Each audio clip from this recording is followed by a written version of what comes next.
दोस्तों, इस बात की चिंता बिल्कुल भी मत कीजिए कि कोई आपको नासमझ समझ रहा है। हाँ, लेकिन ये बात ज़रूर सोचिए कि अपने आप को समझदार दिखाने के चक्कर में आप कोई नासमझी तो नहीं कर रहे। हेलो दोस्तों, मैं हूँ दीपिका और आज फिर आई हूँ एक छोटी-सी कहानी के साथ। कहानी सुनाती हूँ एक बनिए की जो बहुत ही समझदार था। पैसे की देख-रेख और पैसे से संबंधित क्वेश्चनों को वो मिनट में हल कर देता था। और उसकी समझदारी के किस्से दूर दूर तक फैले हुए थे कि उस बनिए से ज़्यादा समझदार कोई भी नहीं है। रुपए पैसे के बारे में अगर कुछ डिस्कस करनी है, अगर कोई प्रॉब्लम है तो उससे हल मांगिए, वो 2 मिनट में आपकी प्रॉब्लम को सुलझा देगा। इसी तरह इस नगर के जो राजा थे, उनके पास भी उसकी प्रसिद्धि दूर दूर तक फैल गई थी कि ये बनिया बहुत अधिक समझदार है। अब तो राजा को भी उस पर विश्वास सा हो गया था।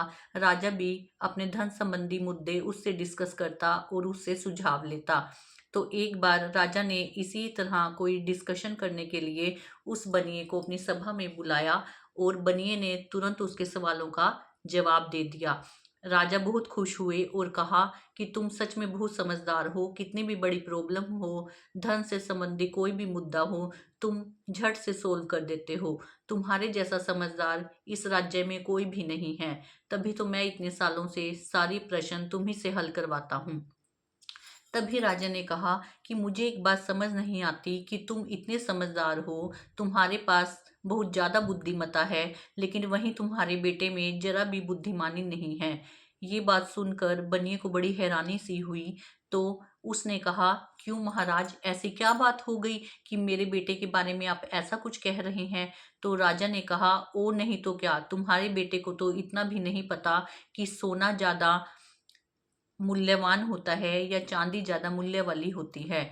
तो इस बात को सुनकर बनिए को थोड़ा गुस्सा भी आया और थोड़ी बेइज्जती सी भी महसूस हुई कि राजा ने किस तरह से सारी प्रजा के सामने उसकी बेइज्जती की है कि उसका बेटा नालायक है और उसे सोने चांदी के भाव का भी नहीं पता।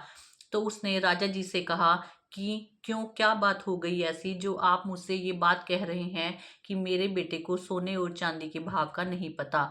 तो राजा ने कहा, चलो कोई बात नहीं, फिर इस बात पर बात करेंगे, लेकिन मुझे इस बात का दुख होता है कि तुम्हारे बेटे में जरा भी समझदारी नहीं है। अब इतना सब कहकर प्रजा कई समापन कार्य हुआ और वो बनिया अपने घर के लिए लौट चला।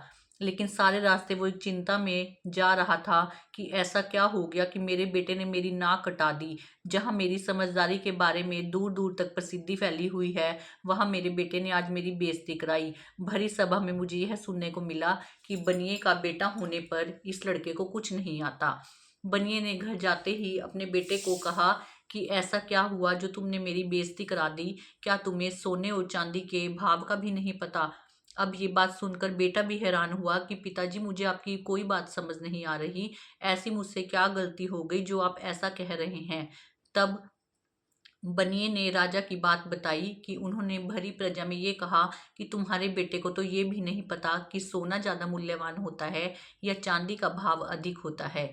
उसकी ये बात सुनकर बेटे को सारी बात समझ आ गई और बेटे ने सारी आप बीती बताई। बेटे ने कहा कि मैं सुबह जिस रास्ते से स्कूल के लिए जाता हूँ, उस रास्ते पर राजा एक सभा लगाते हैं।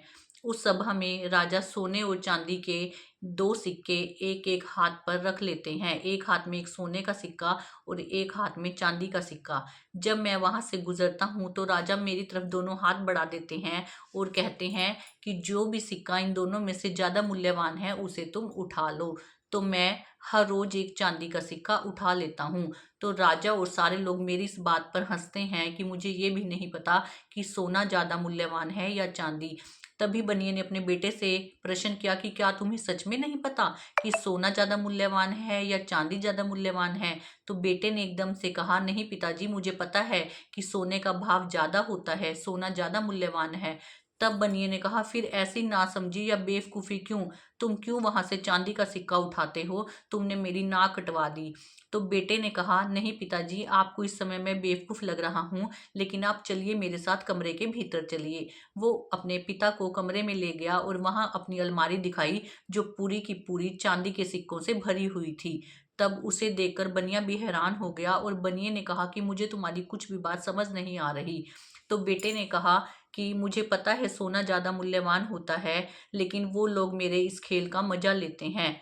वो रोज़ मेरे सामने 2 सिक्के रखते हैं और मैं चांदी का सिक्का उठाता जाता हूँ। इस तरह से मैंने बहुत ज़्यादा चांदी के सिक्के इकट्ठे कर लिए और अब मेरी सारी अलमारी चांदी के सिक्कों से भर गई है।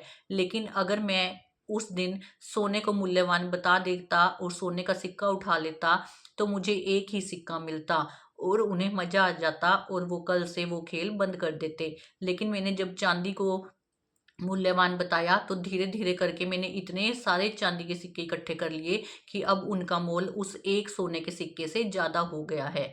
तो पिता को अपने बेटे की समझदारी पर बहुत अधिक गर्व हुआ और उन्होंने कहा, बेटे तुम बहुत आगे जाओगे। तुमने दूरदर्शिता का परिचय दिया है और ये दिखाया है कि दुनिया की नज़र में समझदार बनना और दिखना अलग अलग बात है।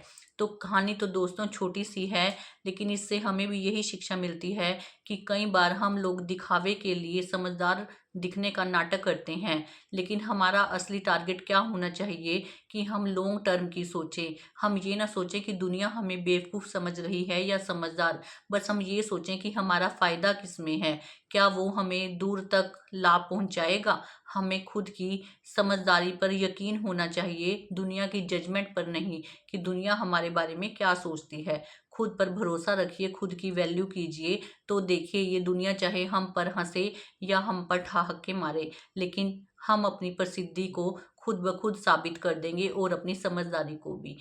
चलिए दोस्तों, मिलूंगी एक नई कहानी के साथ। तब तक के लिए अपनी दोस्त दीपिका को नमस्कार।